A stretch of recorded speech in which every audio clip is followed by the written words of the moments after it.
Hey guys, welcome to my YouTube channel. Namata para YouTube channel jole punorbar আপোনালোকক স্বাগতম জনাইছো। আজি মই আপোনাৰ কাৰণে লৈ আহিছো এটা ভেজ পোলাও ৰেচিপি।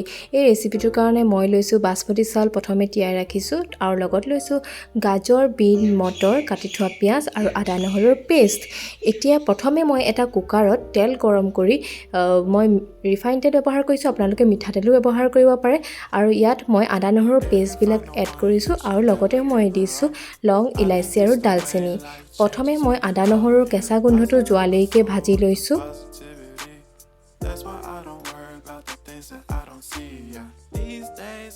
তাৰ পাছত মই দিছো কাটি থোৱা পিয়াজবিলাকো ৰঙচুৱা হোৱালৈকে মই প্ৰথমে ভাজি লৈছো।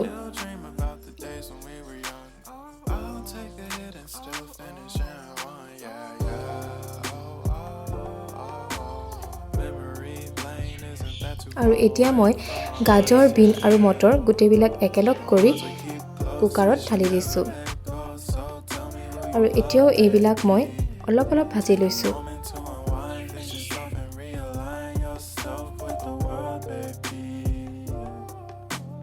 আৰু ইয়াত মই দিছো সোৱাদ অনুসৰি নিমখ, জিৰা গুৰি, ধনিয়া গুৰি আৰু এতিয়া মই চাউলখিনি টুকি লৈ চাউলখিনিও ইয়াৰ লগতে মিলাই দিছো।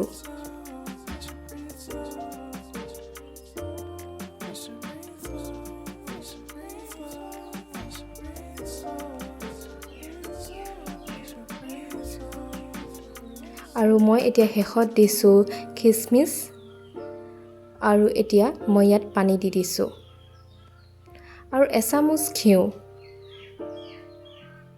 দুটা হুইচেলৰ কাৰণে মই এই কুকাৰটো বন্ধ কৰি দিছো। আৰু দুটা হুইচেলৰ পাছত ফাইনেলি মোৰ পোলাও হৈ গ'ল। ভিডিঅ'বোৰ চাই যদি ভাল পালে লাইক, কমেন্ট এণ্ড শ্বেয়াৰ কৰি দিব।